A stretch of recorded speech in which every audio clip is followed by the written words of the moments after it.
This is Research Like a Pro, episode 324, Using AI for Timelines and Analysis. Welcome to Research Like a Pro, a genealogy podcast about taking your research to the next level, hosted by Nicole Dyer and Diana Elder, accredited genealogist professional. Diana and Nicole are the mother-daughter team at FamilyLocket.com and the authors of Research Like a Pro, a genealogist guide. With Robin Worthland, they also co-authored the companion volume, Research Like a Pro with DNA. Join Diana and Nicole as they discuss how to stay organized, make progress in their research, and solve difficult cases. Let's go! Today's episode is sponsored by newspapers.com. Hi, everybody. Welcome to Research Like a Pro today. And hi, Mom. Hi, Nicole. How are you doing? I'm great. I've been up really early this morning working on finishing up a Dyer research report. I want to finish that one up before I get started on the next one for the study group. So I'm a little behind. That's a good motivation to get that one finished. Yeah. Well, what have you been working on?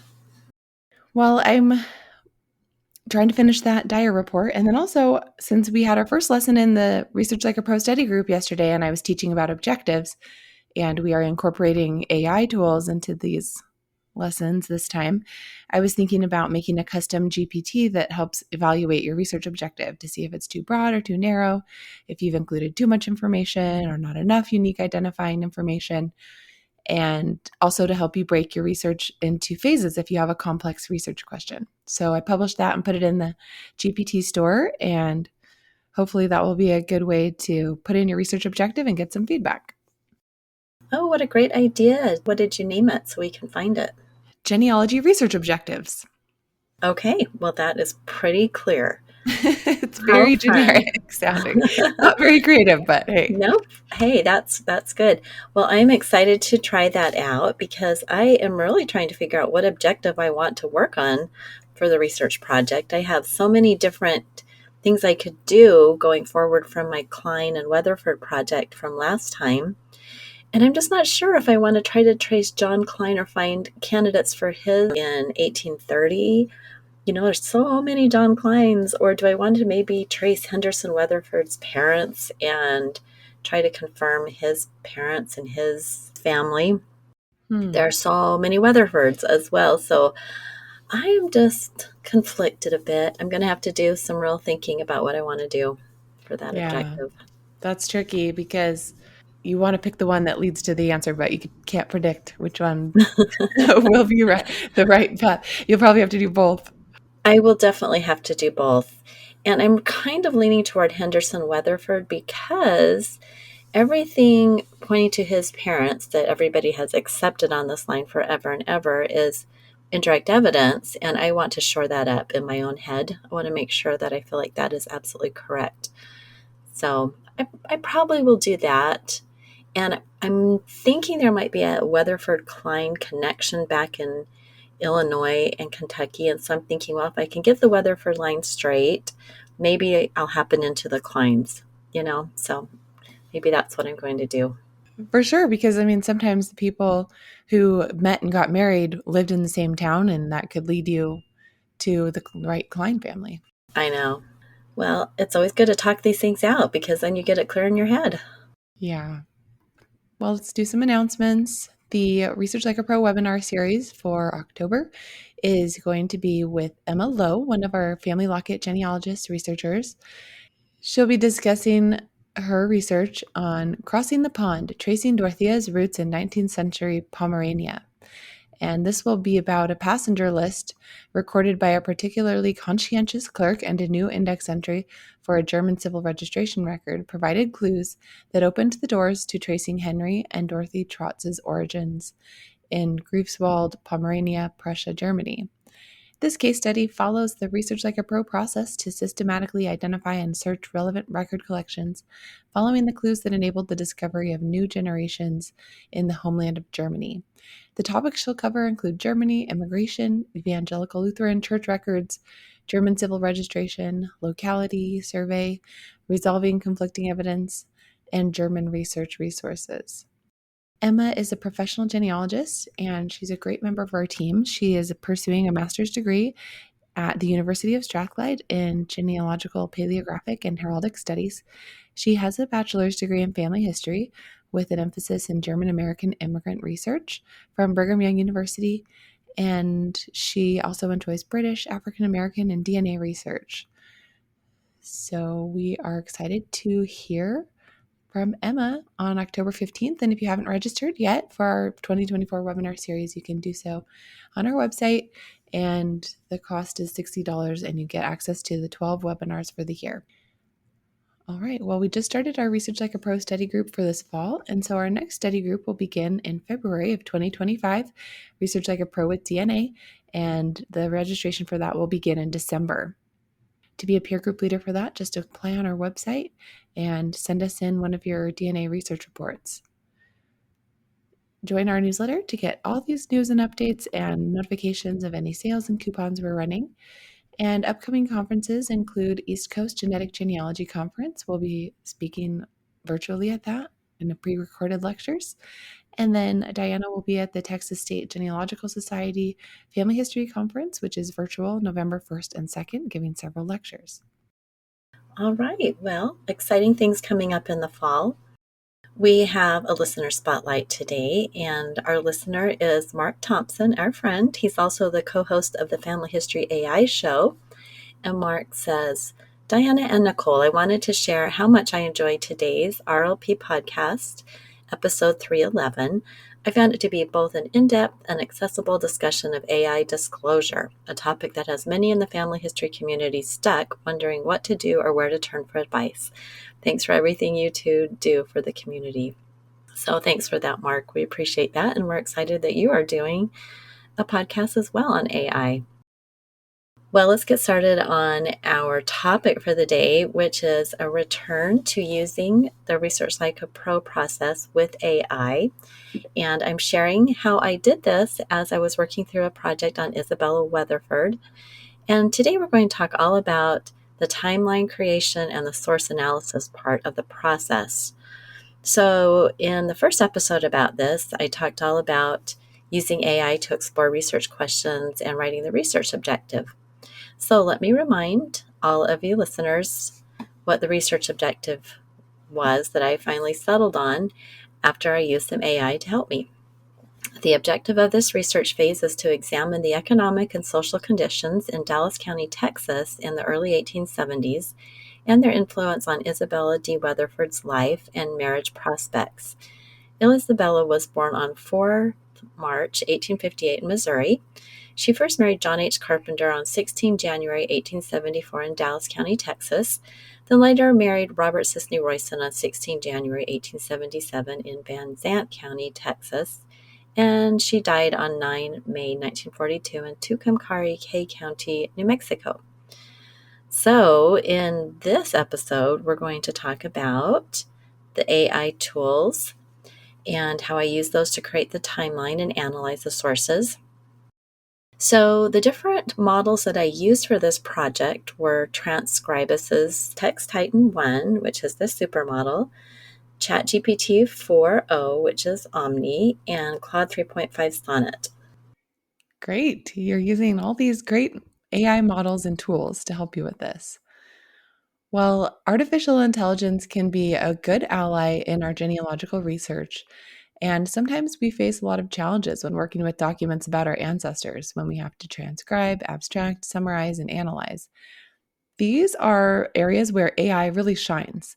It takes an existing document and the information it holds and then transforms it for us to use as we assemble the timeline.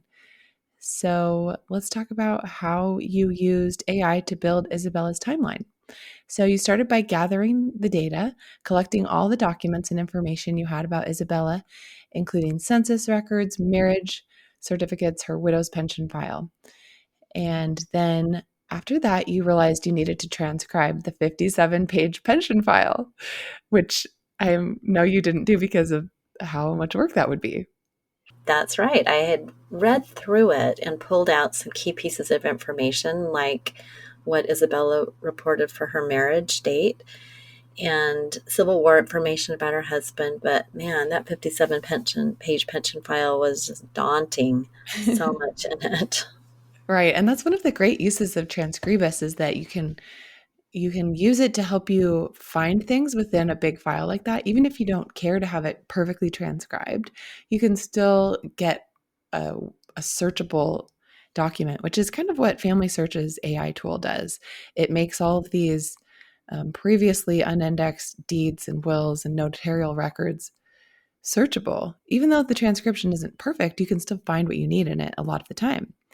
Well, you wanted to make your 57-page pension file not only searchable, but you actually wanted to have a good transcription of it. So you were going above and beyond just getting it searchable. So you uploaded all of those images to Transkribus and to ChatGPT and to Claude. And you asked the large language models to transcribe it, saying, "You are an expert genealogist. Please transcribe this document accurately, preserving all names, dates, and places exactly as written."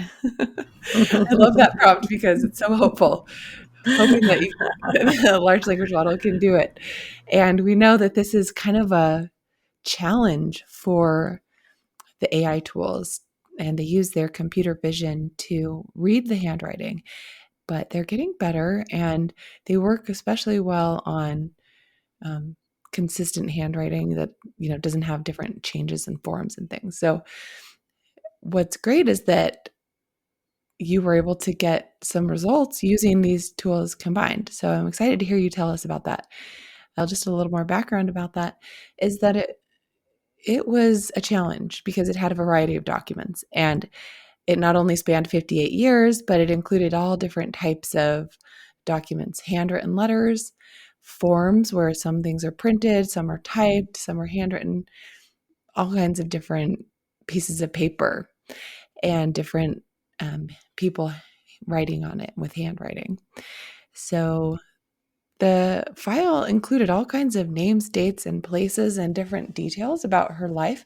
And so transcribing it fully really was a good idea to extract everything you could out of it. Yeah, it absolutely was. And it was so interesting to do the comparison.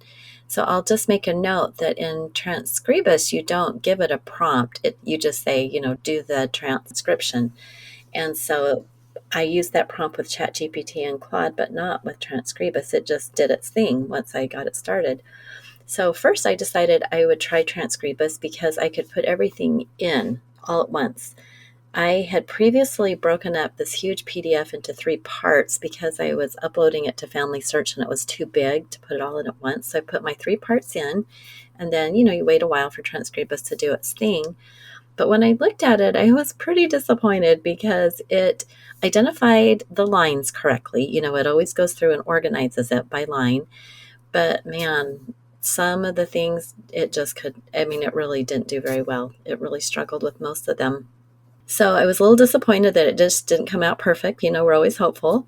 So next I tried ChatGPT and Claude, but I didn't upload the entire PDF because that would have been way overwhelming for the model to do. So when I went to ChatGPT or Claude, I kind of went back and forth testing them. I would just put one document. I just would put a screenshot of or an image, whatever I was using, put that right into it. And I found that they were actually pretty accurate for a lot of the things, but one of the ones that was really a problem was the actual pension application because was a typed form. It was a pre-printed form with lines for the answers, and then someone had gone in and typed in the answers over the lines, and then there were a few things handwritten. So that one just came out to be a mess in both ChatGPT and Claude. But then I decided to see if I could take what Transkribus did because it had organized it better. And I put that in because it had the correct line breaks. And then I asked ChatGPT or Claude to use the original as well as Transkribus's version and then to fix it up. And that was amazing. That one worked so well. But the funny thing was that both of those models, ChatGPT and Claude, hallucinated and they just completely made up a few things. And so I had to really check it carefully, correct it until I got the correct version. But it's so interesting how, even though it's clearly something, a date and it was typed written, so it was easy to read, still just hallucinated. So, it's such a good learning opportunity to do your double checking and realize that you got to be the human in the loop, as we always say, that checks everything. So, since I was transcribing one image at a time, and I sometimes use Transkribus to help ChatGPT or Claude to get the form right, but sometimes I just used one of the models. And I decided I needed to be organized. So I created a Google Doc and I pasted a copy of the image. I snipped the image and I gave it a title. I had so many things like letters and envelopes and forms. So I put what part it was because I had this 3-part PDF. I put the page number, the description, kind of gave some identifiers for it. So I had the identifiers in bold and I made them a heading so they would show up as my headings in the outline on Google Doc. And then I pasted in the image and then I added the correct transcription once I finally had it all correct. Then I put that right below. So then I could see the original and I could compare it, but I also had the transcription so I could use tools like Control Find to quickly find names, dates, places, and to use it really easily. So that's something that I've developed over time, that idea of the Google Doc. I did it first with a land grant record from Texas, doing the same thing with images and transcriptions. So it worked so well for this pension. That's great. I know a lot of people are wondering if you had done this on your own, would it have been faster? Do you think that this saved time for you? What are your thoughts? Absolutely. It saves so much time because there was a lot of text. I would have just been typing and typing, and I feel like my typing isn't as accurate as I would like. I can type fast, but I make a lot of mistakes. Sometimes I've gotten lazy because the AI that works with my typing, how it will just autocorrect, and sometimes it's inaccurate. So I would have had to check my own typing anyway against the record. So I felt like it did save me time. And, it was so much more fun than actually doing it myself. I just thought it was fun to see how AI would do. And it was way more fun. I think it only took me 3 to 4 hours, which still sounds like a lot. But for 57 images, I feel like that saved me some time. For sure. Yeah, sometimes when I'm transcribing long documents like that, I get kind of sleepy just sitting there typing and I can like nod off in the middle of it. But it can be helpful to have something that you're editing. It's a little more active than just like trudging through. So I like the idea that you can get something to work from that you compare, and then you can notice differences and not have to generate the whole transcription yourself. Right. For me, I felt like it was a great process. And I've done so much transcription in the past. I didn't feel like I needed to practice those skills here. I know how to do it. I just wanted to have a coworker work with me on this. Yeah, that's great. Well, I look forward to these tools improving with their computer vision, and I really think that Transkribus is a great place to work with because they're going to incorporate a language model. And so I think the supermodel that you used was a good one, and I think that will get stronger and better. And I also think that both of the tools that you mentioned, Transkribus, which is focused on handwritten text recognition, as well as ChatGPT and Claude, which already have the language model, but they have the computer vision too. I think that Transkribus and the language models are going to get both better and kind of come to like a similar way of doing it that will work really well. And if we kind of learn the best prompts and the best way to do it, then I think we can actually make this transcription of handwritten text really useful for us as genealogists, even though it's still kind of in the early days for it. I agree. I think it's good to jump in and try it so we can see the developments. We can see how it improves. And down the road, we'll say, remember when we put something in there and it hallucinated and we had to really check it? Hopefully we're going to remember that and say, now it's so much better. So it'll be Yeah, fun to see how things evolve. right. Today's episode is sponsored by newspapers.com. Break down genealogy brick walls with a subscription to the largest online newspaper archive. Did you know newspapers.com has over 1 billion pages of digitized newspapers? dating back to 1690. Their growing collection includes papers from the US, UK, Canada, Australia, and beyond. Discover birth and marriage announcements, obituaries, and everyday stories about your ancestors in seconds. Newspapers.com can help you fill in the gaps between vital records and reveal details about your ancestors' lives that you can't find anywhere else. Their easy to use search feature lets you filter your results by date, location, specific paper, and more. When you find something interesting, newspapers.com makes it a snap to share it with family and friends. You can even save it directly to your ancestry tree. Come explore 1 billion pages and make infinite discoveries today on newspapers.com. Use promo code FamilyLocket for a 20% discount on your subscription. All right, so let's talk about extracting information. So another reason I wanted to do this full transcription was to be able to extract all the key events and dates from the entire text. And I wanted to be able to ask the AI to do this for me. So I knew that with my Google Doc having the images and the text, it would probably be too much information for the large language model to handle. It might confuse it. So I did a duplicate of the Google Doc and I deleted all the images. So it was just the text, just the complete transcription. And I felt like that would make it easier for the AI model to extract information. I saved that Google Doc as a PDF file and I uploaded it to ChatGPT with this prompt. I said, please create a chronological list of events mentioned in this transcription, including dates and places where available. Then I used AI to convert the extracted information into a structured format. So not only did I want this list, I wanted to be able to put it into a spreadsheet.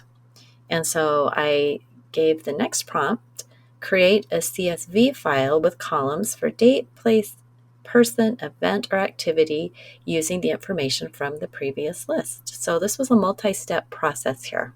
First, I asked it to extract all the information and make it chronological, and then I asked it to create the CSV file, which is comma separated file. Yeah, that's good. Let's see. What is a sample of what this AI generated timeline looks like in the CSV format? Well, there's 4 columns, so date, event, place, and source. And then looking at it with the comma separation, you would first see a date like 1858, comma, birth, comma, Springfield, Missouri, comma, pension application. So that's what it would look like in the CSV format. Right. And the thing that I appreciated was I didn't really know how to get that CSV format into my spreadsheet. I wasn't sure exactly what to do, but it gave me instructions. It said, copy this into Notepad, and then from Notepad, save it as Excel. It's like, oh, thank you for helping me out with that. So it was really an interesting exercise there. So I noticed when it gave me the information that I had forgotten to ask it the specific data point where it would get, say, the date of the marriage or the death. So then I went back and I asked it to give a column for the reference. And I also asked the AI to change the date format to be consistent with day, month, year, like we like to do in our genealogy research. Because first of all, it was giving me the year and then the month and then the date. Probably because it was maybe going chronological. I don't know. It was just giving it to me different. So I had to keep asking it to get it exactly how I wanted it. But I really liked it when I got the final Excel spreadsheet because I had all the dates, places, persons, events, and I had the reference. So I had the reference that I had put into my Google Doc, like this is part 1, this is page 3, this is a note, whatever it was. And so I could see, oh, that's where the marriage was, and that's exactly where it got that information.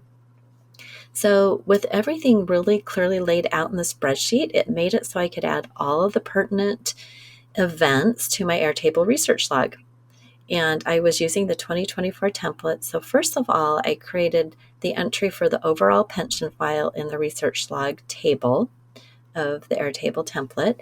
And then as I was creating my timeline, and I would select that pension as the source for each event. And then I copied and pasted the transcription from my Google Doc straight into the event details field. And we can expand that, to put as much information as we want. So I could put a full transcription for each event, which was great. And then I was able to add a note to the specific detail, like the part page and the information. I just added that in my notes field because my source citation is for the whole pension. I'm not going to go do that right now to add that specific piece to my citation. I will do that in a research report. But then I have that little detail to add to my citation already for when I want to write my report. Or if I want to add, that specific little piece, upload that to Family Search or Ancestry. So it was I had to really think through what I wanted to use this for and how I wanted to do it. So just some tips that I discovered for transcribing documents for your timeline that, as you saw, that I tried multiple models and you need a good prompt. And then Steve Little taught us in our institute class, and he teaches in his webinars and lessons that we should give the model this kind of a prompt. We give it the role. So what is it? You're an expert genealogist. We give it the goal. You're supposed to transcribe this record, and then we provide the text for it.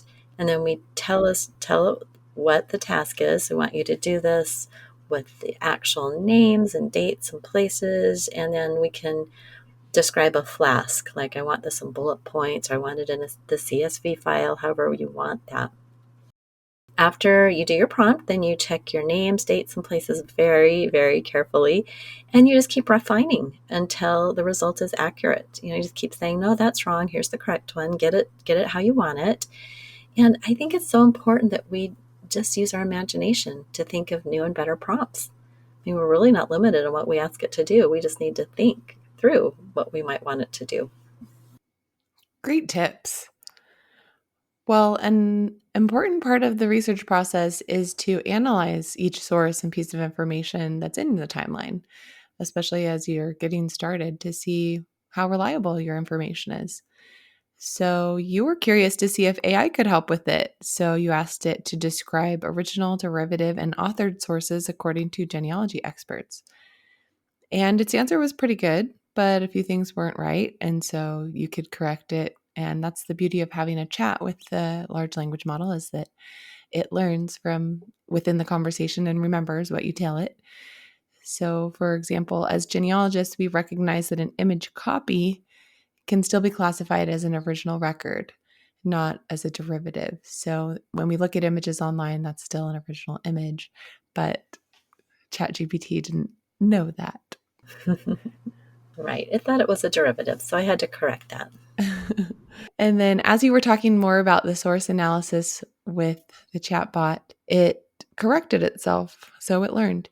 And when you were happy with the analysis, you could copy and paste that directly into your timeline, into the column about source analysis. And so this kind of saved you some time writing out the source analysis yourself.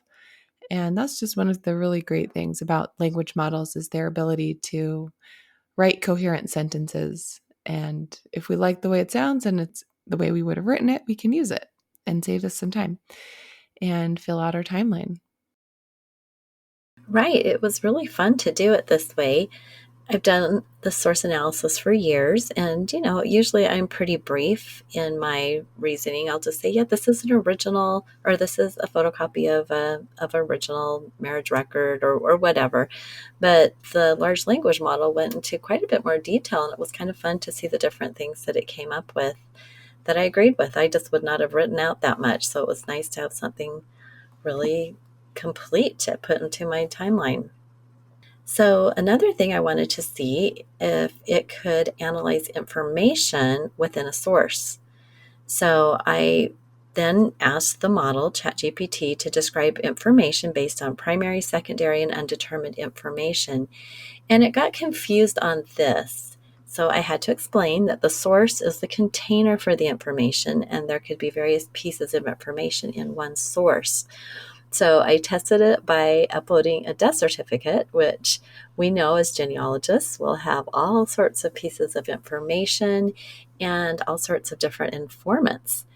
And ChatGPT recognized there was both primary and secondary information and identified the informants, gave me details and its reasoning. And again, some of the names and dates weren't correct. It couldn't quite read the doctor's handwriting, so I had to give it feedback. And it just misinterpreted a couple of things, but I was very happy with the finished product, and I added the information analysis to my timeline as well. So just like you created a custom GPT for objectives, I decided to create a custom GPT on analyzing sources, and I titled it Diana's Genealogy Source Expert. So all of our listeners can go to ChatGPT and try that out. And all you do is copy and paste your document into the chat and then say, analyze this document for the type of source and information, and see what you think. If it doesn't quite do it right, then, teach it. Tell it what it did wrong and see if you can get it to give you exactly what you want. So I know you tried it out, Nicole. What did you think, the custom GPT? Oh, I thought it was great. I think it's a helpful way to get started with your analysis and get you thinking. And of course, we need to recognize that it's not always going to be right, but it's a good way to get started. And we can compare it with what we know about source analysis and get some ideas. I think it was really helpful for me to get some new thoughts on it, because sometimes I kind of zoom through this part of the process and just don't maybe think through everything, because I think I've done this 100 times. But it gave me some food for thought in some of the things that it came up with, and whether I agreed or not. So it's like if you're talking to a friend and saying, what do you think about this? Is this primary information? Who's the informant? I think it really helps us to get our reasoning clear in our head, and gives us something else to bounce our ideas off of. So, it's kind of a fun thing to do. And I would definitely not use AI to replace our own learning about information. So if you're just getting started learning how to do this, you'll want to not believe everything it says. You'll want to make sure you have a solid foundation, and then you can use it to see if you can get some additional ideas. Well, let's go over some tips for using AI with source analysis. The key is to have a good working understanding of how to analyze sources and information. And if you already understand the terms, then you can recognize any errors that the large language model makes. I noticed sometimes it would bring in the terms that historians use, like primary and secondary sources. But in genealogy, we differentiate sources as original, derivative, and authored, whereas the information we differentiate as primary and secondary. So it's good to really understand those terms before you try to use the language model so that you can make sure you don't get things mixed up. And it's good to use these models to check your assumptions. And then also, we need to check the AI's assumptions and maybe start with a document where you already understand the source and information analysis. And so it's not thinking for you, but it's maybe just generating the writing for you that you can then put into your timeline, that you can have a paragraph about how this is an original record and it was an image of the original or whatever like that. Be sure to chat back and forth with the model to make the answers more reliable, to give it feedback and corrections.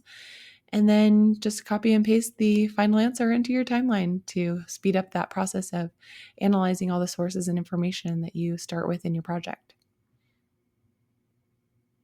Well, it's really cool to see how AI tools helped you with streamlining the process of creating Isabella's timeline and analyzing the sources. So, good job with that. And so it's good to remember that AI is a tool to assist our research, but not replace our critical thinking. So we always need to verify AI generated information and then use your own genealogical expertise to interpret the results. And in our next episode, we are going to explore more about Dallas County in the 1860s and 1870s and the historical context and how life at that time might have influenced Isabella's life choices and her first marriage and all of that. So stay tuned as we continue to go through this case study about Isabella Weatherford and the AI tools that Diana used. All right. Well, thanks everyone for listening, and we will talk to you next time. Bye-bye. Bye. Thank you for listening. We hope that something you heard today will help you make progress in your research.